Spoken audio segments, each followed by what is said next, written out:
Bore da, a chroeso cynnes i chi eto I Lansannan Heilwg, wrth I ni gael cyfle o'r newydd bore yma I ddiolch I Dduw, I droi ato fo mewn gweddi ac I wrando ar ei airo. Mae hi'n heilwg ar hyn o bryd, ar ddydd Sadwrn pan dwi'n recordio, ond pwy a wyr o'r cymyla tywyll sy'n anghwmpas I be ddaw nesa. Yr wsos dwytha, mi gafon ni gyfle I ryfeddu at fawredd a gostyngeidrwydd Iesu Grist. A mi fyddwn ni yn parhau ar yn taith trwy lythyr Paul at y Philipiaid bore yma. Mi fydd Jill Timothy yn darllen I ni o ddiwedd yr ail benod. Ond dowch I ni fod yn barod felly I roi yn hunin I Dduw mewn mawl ac I wrando ar yr hyn sydd ganddo fo I ddeud wrtha ni trwy'r ysbryd glân. Be am I ni felly foli ar gân I ddechrau, wrth I ni ryfeddu a diolch I oleini'r byd ddaeth lawr i'r tywyllwch. Da ni am ganu cyfieithiad Arfon Jones o gân boblogaidd Tim Hughes. Felly dowch I ni ddeud wrth Dduw, dyma fi yn addoli, dyma fi'n ymgrymu, dyma fi'n cyffesu, ti yw niw.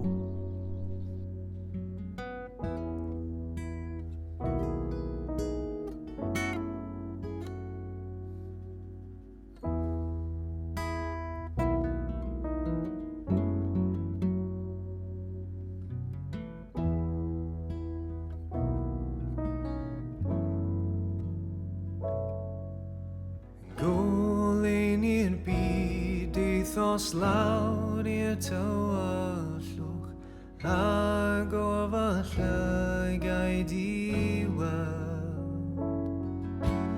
harddwch dywydd sy'n rhoi gwefr I'm henaid ti yw fy mywyd amnedd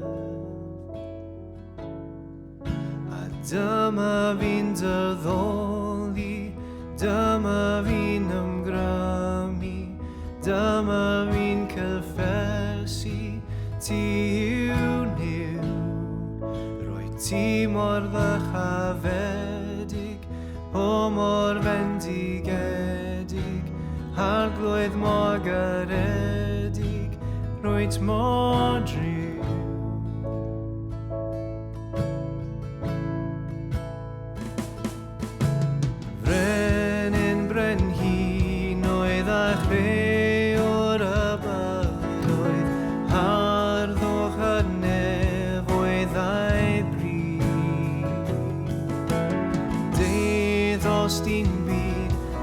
Dy hun yn aberth, marw ar groes tros omni. A dyma fi'n dyddoli, dyma fi'n ymgrymu, dyma fi'n cyffesu, ti yw niw.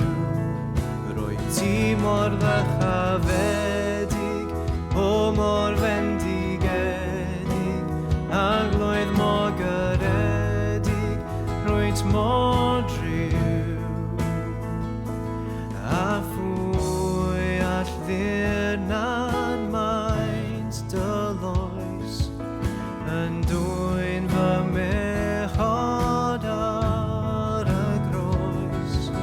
A phwy all ddirnad maint dyloes, yn dwyn fy mechod ar y groes.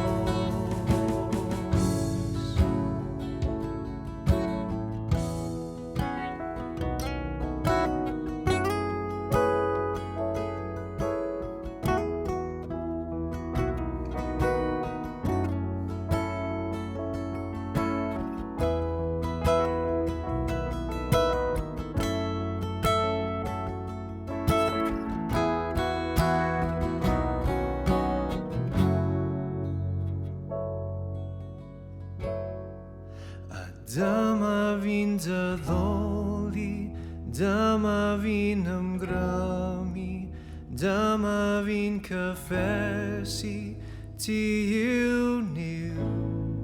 Roi ti mor ddechafedig, o mor fendigedig, arglwydd mor garedig, rwyt mor driw.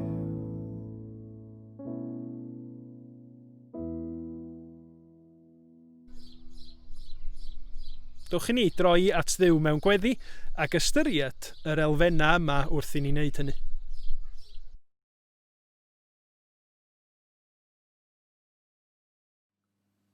Gweddiwn. Da ni yn diolch i ti o Dduw ein tad am pwy wyt ti, am y ffordd yr wyt ti wedi gweithredu, am dy fod ti yn dad, yn fab ac yn ysbryd glân o dragwyddoldeb i dragwyddoldeb. Dy fod ti yn un y gallwn ni droi ato fo ac ymddiried yn efo, am dy fod ti'n sanctaidd, yn gyfiawn, yn llawn gras a thrigaredd a chariad tuag ata ni fel pobl a ni'n heiddi dim o dy ddaioni di. Da ni'n diolch y bore yma am ostyngeidrwydd Iesu Grist, i fod o i ogoniant, i fawredd o fel mab tragwyddol, wedi dod yn geithwas i'n plith ni, gan wisgo cnawd dynol, ac wedi mynd i'r gradda i fod o wedi hyd yn oed marw ar groes, mwyn delio a'n pechoda ni, mwyn cymodi ni a Duw. Da ni'n diolch arglwydd, mae'n Iesu Grist, mae gobaith y greadigaeth hefyd, a lle mae pob peth yn ymddangos ar chwâl, y bydd yna gymod ac undod yn Iesu Grist rhyw ddydd, hefo pob glin yn plygu iddo fo. Helpa ni trwy dysbryd glân i blygu mewn llawenydd a mawl rwan, arglwydd am yn bod ni yn ei garu fo, ac wedi derbyn y cariad anfeidrol hwnnw, a ddisgleiriodd wrth i Grist farw ar y groes. Da ni o arglwydd sanctaidd yn gofyn am i ti faddau ni, yn bod ni yn y cyfnod yma yn gallu anobeithio mor sydyn, yn bod ni'n gallu colli golwg ar dy addewidion di ac ar dy gadernid di o arglwydd. Tyd yn agos ata ni, a da ni'n gweddio y bydd dysbryd glân di ar waith ynom ni a thrwy deglwys yn y byd. Y byddi di'n dangos arglwydd yn bod ni yn bobl sydd yn dyheu am gael dy garu di a charu pobl fel rwy ti wedi rhannu a ni yn dair. Helpa ni i fyw felly fel pobl sydd yn eiddo i ti, fel pobl sydd a'n bryd ar nid gael pob peth i ni ar y ddeiar, ond ar y ddinas dragwyddol bod yn dinasyddiaeth ni yn wir yn y nef ac yn ddiogel trwy fuddugoliaeth Iesu Grist. Da ni arglwydd yn gweddio yn benodol am y teuluoedd, yr unigolion hynny, da ni'n gwybod amdanyn nhw y bore yma, sydd a aelodau teulu nhw mewn sbytai, mewn cartrefi gofal, rhai sydd yn wael neu mewn profedigaeth a sioc. Da ni'n gweddio byddi di yn gysur iddyn nhw. Y byddi di arglwydd o'i hamgylch nhw ac y byddan nhw'n gallu dod i brofi tangnefedd yn Iesu Grist hyd yn oed yn y dyddiau yma. Ac wrth i ni glywed am y coronavirus ar draws y byd, da ni'n meddwl am bobl mewn gwledydd eraill fel Brasil wrth i'r niferoedd sydd yn diodda gynyddu. Arglwydd tosturia a rhodd o'i thineb i arweinwyr ar hyd a lled y byd. Boed iddyn nhw weithredu yn gyfiawn ac yn drigarog ac i ddefnyddio'r adnoddau sydd gynnu nhw gwell arglwydd. Da ni'n cyflwyno'r cyfan i ti yn gofyn y byddi di o dad yn amlygu dy ras, dy gariad dy ogoniant, y byddi di'n cysuro y rhai sydd mewn angan ac y byddi di yn codi'n golwg ni i ryfeddu ac i hoelio'n sylw ar Iesu awdur a pherffeithydd ffydd. Gwnaed y waith yn plith ni. Maddau ni bob pechod, bob balchder a hunanoldeb, a gwranda'n gweddia ni, hyd yn oed y gweddia tawel personol hynny, am y bod ni'n cyflwyno nhw i gyd, yn heiddiant Iesu Grist. Amen. Felly, ffrindiau annwyl, fel roeddech chi'n ifydd pan oeddwn ni acw gyda chi, mae'n bwysicach fyth eich bod chi'n ifydd pan dwi'n absennol. Gyda pharch a defosiwn i Dduw, daliwch ati weithio ar eich iechyd ysbrydol fel cymuned. Mae Duw ar waith yn eich bywydau chi, yn creu'r awydd yno chi ac yn eich galluogi chi i wneud beth sy'n ei blesio fe. Gwnewch bopeth heb gwyno a ffrio. Mwyn i chi dyfu fel plant i Dduw, yn byw bywydau glân a di-fai yng nghanol cymdeithas o bobl drwedig ac ystyfnig. Byddwch fel ser yn disgleirion yr awyr, wrth i chi rannu'r neges am y bywyd newydd gydag eraill. Wedyn, pan ddaw y Meseia nôl, byddai'n gallu bod yn falch ohonoch chi. Byddai'n gwybod na fi oedd yr holl rhedeg ar gwaith caled yn wastraff amser. Mae'n bosib iawn y byddai'n marw fel Merthyr, am gwaed i'n cael ei dywall fel diodoffrwm ar aberth y gwasanaeth ffyddlon dych chi neu gyflwyno i Dduw. Os mae dyna sydd i ddigwydd, dwi'n hapus ac am rannu fy llywanydd gyda chi. A dylech eitha hefyd fod yn hapus i mi gael rhannu eich llywanydd chi. Dwi'n gobeithio anfon Timotheus atoch chi'n fuan, os bydd yr arglwydd Iesu yn caniatáu hynny, mwyn cael newyddion amdanoch chi fydd yn codi'n nghalon ni. Does gen i neb tebyg i Timotheus. Mae'n teimlo'n union fel dwi'n teimlo. Mae ganddo fath concern drosoch chi. Poeni amdano nhw 'u hunain mae pawb arall. Dim am beth sy'n bwysig i Iesu Grist. Ond mae Timotheus yn wahanol. Mae wedi profi ei hun yn wahanol. Mae wedi gweithio gyda ni dros y newyddion da, fel mab yn helpu dad. Felly, dwi'n gobeithio ei anfon atoch chi cyn gyntaf gael ei wybod beth sy'n mynd i ddigwydd i mi. Ac ydw, dwi wir yn hyderus y bydd yr arglwydd yn caniatáu i minne ddod i'ch gweld chi'n fuan. Ond yn y cyfamser, dwi wedi bod yn teimlo bod rhaid i mi anfon Epaphroditus yn ôl atoch chi. Brawd ffyddlon arall sy'n gydweithiwr ac yn gydfilwr dros achos Iesu. Chi nath i anfon i'm helpu i pan oeddwn i angen help.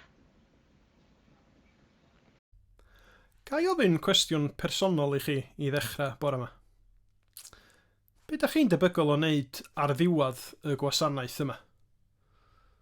Mae siŵr bod gennych chi gyd eich patryma amrywiol, rhai yn cael panad, eraill yn cael sgwrs os ydych chi'n gwylio hefo rhywun arall, neu o bosib bod yna rhain chi yn troi at y bregath ar S4C.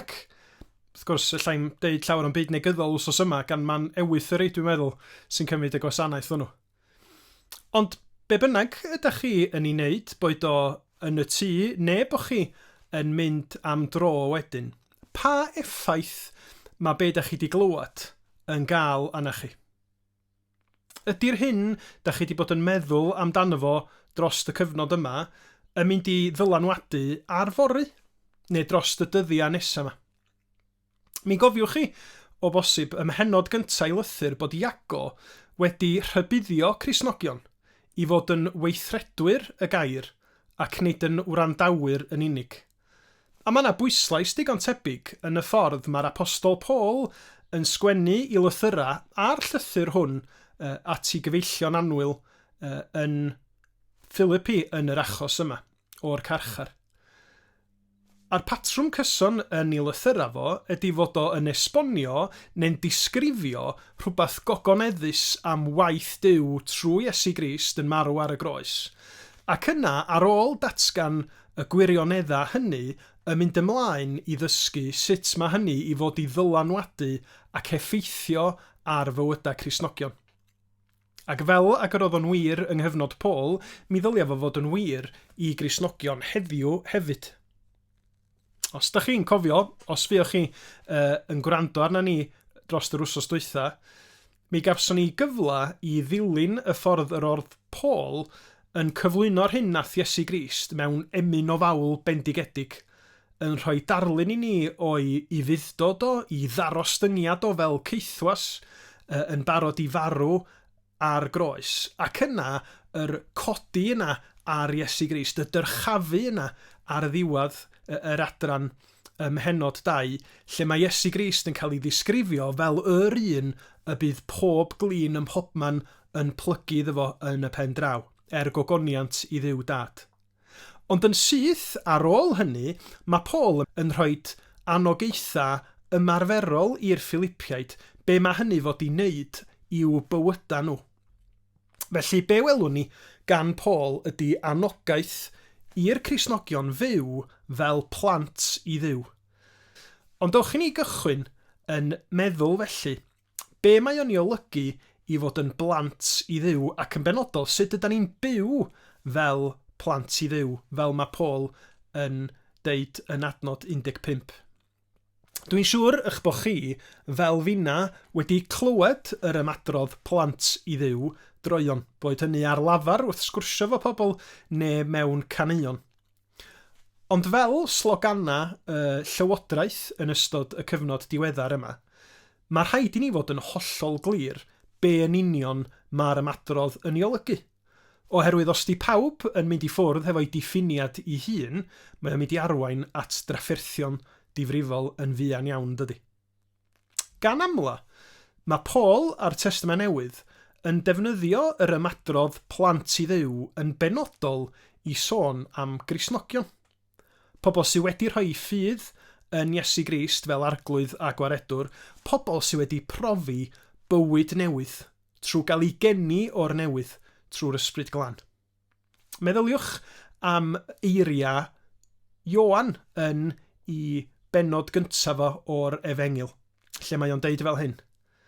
Ond cynifer ag ei derbyniodd, rhoi sydd yn trwy, y rhai sy'n credu yn ei enw, hawl i ddod yn blant Duw. Plant wedi ei geni, nid o waed, nac o ewyllus cnawd, nac o ewyllus gŵr, ond o Dduw. Plant Duw, felly, ydy'r rhai mae Duw wedi ei gwneud yn blant iddo fo trwy waith yr ysbryd glân. Felly dowch i ni ystyried sut mae Paul yn annog plant Duw i fyw. A dwi am dynnu'ch sylw chi'n sydyn at ddau beth y bore yma. I ddechrau, y cwestiwn o be da ni'n ei ddymuno, neu be di'r awydd sydd yno ni i wneud pethau. Ac yn ail, sut da ni'n byw bywydau yn aberthol mewn ffordd sydd yn disgleirio. Dewch i ni ddechrau felly hefo adnodau 12 ac 13. Felly, ffrindi annwyl, fel roddach chi'n ifydd pan oeddwn ni acw gyda chi, mae'n bwysicach fyth eich bod chi'n ifydd pan dwi'n absennol. Gyda pharch a defosiwn i ddiw, daliwch ati i weithio ar eich iechyd ysbrydol fel cymuned. Mae Duw ar waith yn eich bywydau chi, yn creu'r awydd yno chi ac yn eich galluogi chi i wneud beth sy'n ei blesio fo. Be da chi isio yn eich bywydau chi? Mwynhad, llwyddiant, diogelwch, llonydd, cariad. Mae'r pethau yma yn gyffredin i bobl ar draws y byd ac o bob cred wahanol. Ac wrth gwrs, does na ddim byd o'i le ar fod yn dymuno cael y pethau hynny mewn bywyd, ond i'r Cristion mae yna ddymuniadau penodol sy'n dod yn rhan o'n gwead ni. A hynny nid oherwydd dylanwad yn cymuned ni, nid oherwydd y ffordd da ni wedi cael yn magu, ond oherwydd gwaith Duw ynom ni. Mae Duw yn gweithio ynom ni fel bod yn dymuniadau ni yr hyn da ni isio mewn bywyd yn cyd-fynd â bwriadau ac amcanion daionnus Duw ei hun. Mae hyn i gyd, wrth gwrs, wedi cael ei ddangos i ni y mywyd Paul ei hun ac yn ei lythyr o at y Philipiaid. Cofiwch mai Paul neu Saul o Darsus oedd un o'r rhai penna oedd am waed Gristnogion. Ni herlyd nhw'n trio'u carcharu nhw, ond yn ystod ei droedigaeth o mae Duw ar waith yno fo. Mae o yn cyfarfod Iesu Grist a mae ddymuniadau fo yn cael ei newid. Mae nhw'n dod i fod yn ddymuniadau neu'n awydd cwbl wahanol. A da ni'n gweld hynny ar gychwyn y llythyr yma, lle mae o'n gweddio dros Gristnogion Philippi yn rhannu i ddyhead bod o am iddyn nhw dyfu mewn cariad wrth ddod i adnabod Iesu Grist yn well. Mae o'n deud wrthyn nhw bod o'n llawen oherwydd bod y newyddion da am Iesu mynd ar led gweitha'r gost bersonol iddo fo'i hun. Be amdana ni, felly? Be di'n dymuniadau ni? Be da ni am i weld yn digwydd yn y bywydau ni ac yn y byd? Ydyn nhw o Dduw neu ddim? A be am yn benodol y cyfnod yma? Be mae o wedi ddangos i chi ynglyn â be da chi wir yn ddymuno i wneud a be da chi ddim cweit cymaint eisiau gwneud nhw dim mwy? Mae'n rhyfedd dydy sut mae torri ar batryma arferol yn gallu dangos yn glir iawn i ni be oeddan ni'n neud oherwydd dyna'r arferiad neu dyna oeddan ni'n deimlo oedd well i ni'n neud a be da ni wir isio i neud. Dych chi siarad mwy efo'ch ffrindiau annwyl, aelodau'ch teulu chi? Rhywbeth dych chi wir am i neud? Be am weddio? Be am ddarllen y Beibl? Ella bod chi'n teimlo gan nad os na oedfa lle da ni'n dod at yn gilydd bod o'n anoddach i ni addoli. A mae'n byr debyg i fod o, ond ydy'r deheuad yna yn ddwfn yn pwy ydach chi. Wrth gwrs, mi fydd na wastad frwydr y mywyd pob Cristion, lle da ni'n aml isio pethau fydd ddim lles i ni. Pethau fydd ddim yn cyd-fynd ag ewyllus Duw ar yn rhannu. A mae hynny oherwydd yn tuedd pawb ohono ni, tuedd ni tuag at bechod.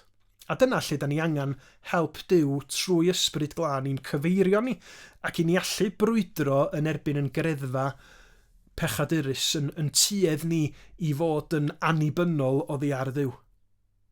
Dyna lle da ni angen nerth yr ysbryd glân i ni allu deud gwnelwer dewyllus di wrth Dduw a dyheu am hynny o ddydd i ddydd. A gweld hynny ar waith yn bywyda ni ac yn y byd o'n cwmpas ni. Pan o'n i'n iau yn yr ysgol gynradd, mi o'n i am rawd a'n had yn mynd i lawr i ffordd ffarar y Mangor i weld tîm pêl-droed clwb Bangor yn chwarae.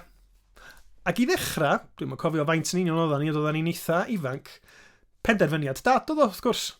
Fodd y cefnogwr, fodd yn gyrru ni yno, fodd yn talu mwyn i ni gael mynd, i ewyllus oedd yn cael ei wneud. Ond dros amser, wrth i fi am rawd fwynhau a dod yn gefnogwyr dros da ni'n hunin, mi oeddan ni yn dymuno yr hyn oedd dad yn ei ddymuno i nina hefyd. Fodd yn galluogi ni i wneud hynny, fodd yn talu, fodd yn paratoi'r ffordd, ac felly mae i'r Cristion. Nid gwneud pethau yn erbyn yn ewyllus yr ydyn ni, ar brydia, mae hi'n frwydr, ond wrth i ni dyfu fel Cristnogion, mae'n hewyllus ni be da ni isio yn dod yn debycach i ddymuniadau Duw ar yn cyfar ni. Achos da ni'n ei garu fo'n fwy a da ni'n gwerthfawrogi pwy ydy Duw fel tad mab ag ysbryd glân. A da ni'n gweld bod ei sancteiddrwydd o'i gyfiawnder o'n bethau da ni eisiau weld ar y ddeiar fel yn bywyda ni. Os da chi'n gofyn y cwestiwn, wel be ydy amcanion Duw? Be ddylsan ni fod yn dyheu amdanyn nhw os ydyn ni'n blant i Dduw? Darllenwch y gwynfyda a'r disgrifiadau mae Iesu hun yn rhoi y fanna. Rhai sy'n newynu a sychedu am gyfiawnder. Da ni felly? Rhai sydd yn fod yn byr eu calon. Rhai sydd yn barod i wynebu celwydd a gwawd oherwydd yn parodrwydd ni i gyhoeddi'r newyddion da am Iesu Grist fel yr unig achubwr. Am bod ni'n dyheu am weld pobl eraill yn ffrindiau ac yn deulu yn dod i'w nabod o'i hunin. Dwi'n gwybod yn hun, mi oedd hynny'n rhywbeth nes i brofi pan ddoes i i ffydd yng Nghrist. O'n i'n gweddio yn dyheu am bethau nad oeddwn ni rioed di meddwl amdanyn nhw o ddifri cynt. Ac yna mae Paul yn mynd ymlaen i sôn am y pethau ymarferol hynny. Sut mae byw fel plant i Dduw mewn byd sydd yn wrthwynebus ac yn aml yn groes i'r amcanion Dionys yma Duw wedi ddatgelu i'r ddynoliaeth yn ei air. Adnod 14-16. Gnewch bopeth heb gwyno a ffrio. Mwyn i chi dyfu fel plant i Dduw, yn byw bywyda glân a difau yng nghanol cymdeithas o bobl droedig ac ystyfnig. Byddwch fel ser yn disgleirio yn yr awyr, wrth i chi rannu'r neges am y bywyd newydd gydag eraill. Da ni i fyw fel plant i Dduw. Wrth fod yn raslon tuag at yn gilydd. Wrth ymdrechu o sgoi, drygioni a hunanoldeb, a bod yn barod i ddal gafel ar wirionedd a'r Duw a'i gyhoeddi fo i bobl eraill. Gair y bywyd yr ydyn ni gyhoeddi, gair sydd yn sôn am yr union un ddaeth gan ddeud, my fi yw'r atgyfodiad a'r bywyd. Da ni'n byw mewn cyfnod digon heriol ar hyn o bryd, hefo ffrio ac angytuno tanbaid yn mynd ymlaen, ymosodiadau personol yn erbyn pobl ar y we ac ar y cyfryngau. Fel plant Duw, be mae Paul yn ei ddeud ydy peidiwch â chwilio am gyfleoedd i ychwanegu chwerder at y dadleuon yna. Peidiwch â chwilio am reswm i ddadla yn ffiad. Yn hytrach, ddylswn ni fod fel mae Duw wedi bod hefo ni. Ia, yn datgan beth sydd yn gywir, beth sydd yn gyfiawn, ond yn dangos gras tuag at bobl. Da ni yn blant un tad a da ni isio amlygu cymeriad y tad yn ymwneud â'n gilydd. Da ni chwaith ddim i fod i ymuno i mewn hefo patryma byd anghrediniol o wneud pethau, ond yn hytrach dilyn ffordd ragorach Iesu Grist mewn gostyngeidrwydd yn cyfadda pan ydyn ni yn syrthio'n bryn o'r nod. Oherwydd mi ddylsa fel Cristnogion yn cariad ni, yn gostyngeidrwydd ni, a'n parodwydd ni i rannu'r efengil, ddangos yn bod ni yn oleini ac yn obaith mewn byd digon anobeithiol a thywyll ar brydiau. Dwi'n ymwybodol i nifer ohonon ni bod y syniad o fod yn disgleirio yn y tywyllwch yn frawychus, oherwydd dydy o ddim yn y natur ni i dynnu sylw atan ni'n hunin. Ond nid dyna'r alwad. Nid tynnwch sylw atach chi'ch hunin, ond tynnwch sylw at yr arglwydd. Carwch Dduw yng Nghrist i'r fath radda nesych bo chi'n byw yn ôl i airo.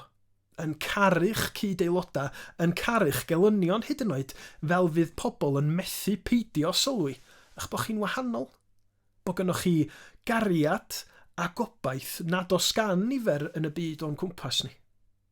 Ac fel mae'r ser yn disgleirio yn hywyllwch y nos, ac yng nghyfnod Paul mi oedden nhw yn fodd i forwyr wybod lle i fynd i gyfeirio i hunin, da ni fel Cristnogion, fel plant Duw, i fod i ddisgleirio yn y byd am yn bod ni'n gynrychiolwyr yn arwain pobl, yn pwyntio pobl, os liciwch chi, at Iesu Grist i hun.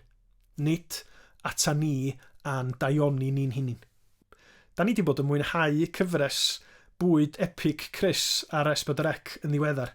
Maen nhw'n raglenni eithriadol o ddifyr a maen nhw yn dod â dŵr i ddanadd rhywun.